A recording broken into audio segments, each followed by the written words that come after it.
मराठी माणसाने नेहमी सरस्वतीची उपासना केली, लक्ष्मीकडे दुर्लक्ष केलं. आता आपण काय करायचं याच्यापुढे, सरस्वती बरोबरच लक्ष्मीचीही उपासना करायची. करेक्ट. ते असं म्हणायचे,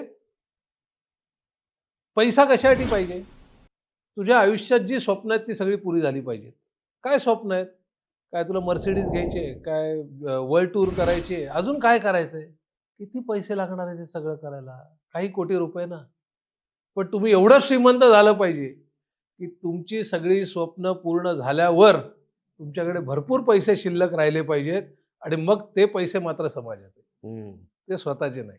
करेक्ट. आणि मग त्याच्यामधून अशी हॉस्पिटल्स, अशी सामाजिक कामं जे समाजाचं भलं करतील. करेक्ट. कारण आपण सगळेजण समाजाचं मोठं देणं लागतो. बरोबर. आज एवढा जन्म आपल्याला दिलेला आहे देवाने. आपली भाग्याची गोष्ट आहे. सगळं धडधाकट आहे, छान आहे. अशा वेळेला आपण समाजाला काहीतरी दिलं पाहिजे. त्यामुळे जे त्याच्यानंतर पैसे राहतील, संपत्ती राहील, ही सगळी समाजाची. करेक्ट. म्हणजे भिडे साहेबांचे विचार काळाच्या पुढचे होते असं मी का म्हणतो? तुम्ही आता जर का बघितलं असेल, बिल गेट्सनी त्याची 90% संपत्ती दान केली. असे जगामध्ये असे 90% 80% संपत्ती दान करणारे उद्योजक आहेत जगात. पण हे गेल्या काही वर्षात आहेत. पण भिडे साहेब हे तेव्हा सांगायचे.